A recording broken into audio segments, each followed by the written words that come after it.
প্রথমেই জানাই অপরূপার চ্যানেলে আপনাদের সবাইকে স্বাগত। আর একজন সনাতনী হয়ে সনাতন ধর্মকে ভালোবাসুন এবং সনাতন ধর্মের প্রতি বিশ্বাস রাখুন।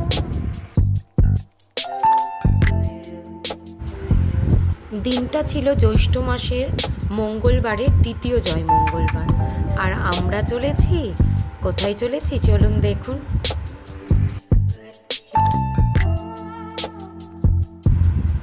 আমরা কিন্তু চলে এলাম রামকৃষ্ণদেবের মাসির বাড়ি। তাও বুঝতে পারছেন না?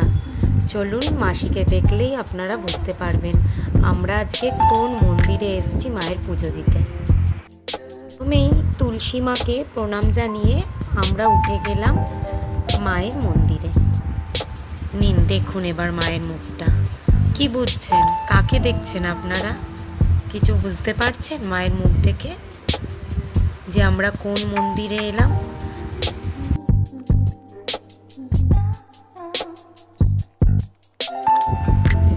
কোন মায়ের সাথে মিল পাচ্ছেন আপনারা বলুন তো? আপনারা যারা যারা জানেন এই মন্দিরের মায়ের সম্বন্ধে অবশ্যই কিন্তু আমাকে জানাবেন কমেন্টের মাধ্যমে। আর যারা জানেন না তারা একটু ভেবে দেখুন তো কার সাথে এনার মুখের মিল পাচ্ছে, তাহলেই আপনারা অর্ধেক প্রশ্নের উত্তর পেয়ে যাবেন। তারপরে তো আমি আছি আপনাদের জানাবো যে আজকে আমরা কোন মন্দিরে এলাম মায়ের পুজো দিতে, জয় মঙ্গলবারে মাকে প্রণাম জানাতে। তাহলে চলুন আগে একটু পুজো দর্শন করে নিন, তারপরে আপনাদের আমি জানাবো মায়ের গল্প কথা। ইনি হলেন মা ব্রহ্মময়ী কালী। আসলে দক্ষিণেশ্বরের মায়ের প্রতিষ্ঠার সঙ্গে সঙ্গে আরও দুটো মূর্তির প্রতিষ্ঠা হয়েছিল। তারা ছিলেন মা দক্ষিণেশ্বরীর দুই বোন। এক বোনকে এই দে প্রামাণিক বাড়িতে বরানগরে প্রতিষ্ঠা করা হয়েছিল, যা পরবর্তীকালে রামকৃষ্ণদেবের মাসি নামেই প্রচলিত।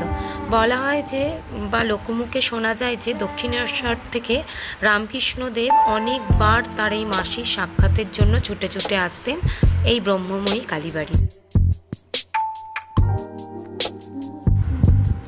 দক্ষিণেশ্বরী মায়ের মুখের আদলে একদম কালো কষ্টি পাথরের তৈরি এই ব্রহ্মময়ী কালীমা। তাহলে চলুন আপনারাও দর্শন করে নিন।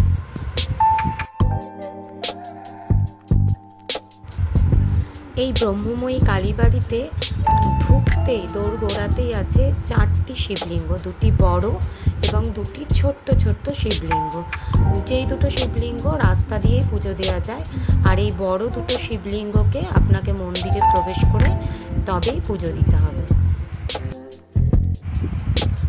তাই আমরাও ধূপ মোমবাতি দিয়ে এই শিবের আরতিটাও ওখানে সেরে নিলাম। এরপরেই চলবে আমাদের খিলির পালা। আসলে আমরা যেই মন্দিরে যাই পুজো দিয়ে সেই মন্দির প্রাঙ্গণে বসেই আগে খিলিটা নিয়ে আমরা শাশুড়ি বৌমা মিলে আগে সেটা গ্রহণ করি, তারপরে আমরা বাড়ির উদ্দেশ্যে রওনা দিই। তাই আগে মায়ের ওখানে পুজো দিয়ে তারপরে এই দেখুন যে বলছিলাম দুটো শিব, এই দুটো বাইরে দিয়েও জল দেওয়া যায়। এই যে আমরা একটু পুজোও সেরে নিচ্ছি।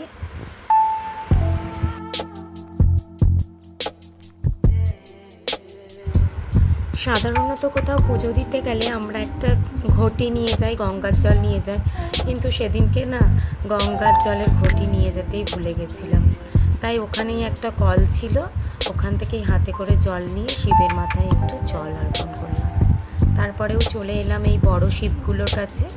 এই যে একটু গোবিন্দভোগ চাল দিলাম, দিয়ে ওই কল থেকেই জল দিয়ে আমাদের পুজোটা সারলাম। তারপরে শিবের ঘরে বাতি দিয়ে আমরা ধূপ ধুনো দেখিয়ে, এই যে আমার শাশুড়িও দেখি করছে, এইবার আমরা নেমে যাচ্ছি।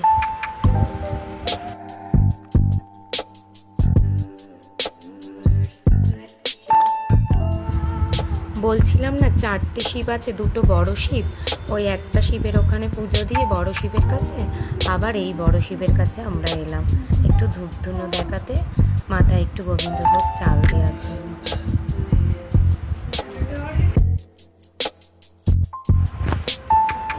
এরপর আপনাদের দেখাবো যে আমরা কিভাবে খিলিটা করি। আপনাদের যেটা আমি বলেছিলাম, এই খিলিটার মধ্যে না 17 রকমের, মানে 17টা ধান থাকে, ধান কুটে কুটে যে চালটা, 17টা জব আর 17টা তুলসী পাতা, এটা আমরা কলা দিয়ে মেখে খাই। খাওয়ার টাইমে কিন্তু এটা দাঁতে লাগলে চলবে না, গিলে খেতে হবে। তাহলে চলুন আজকে এখানেই শেষ করলাম আমার ভিডিওটি। কাদের কাদের আমার ভিডিওটি ভালো লাগলো অবশ্যই আমাকে জানাবেন। ভালো থাকবেন।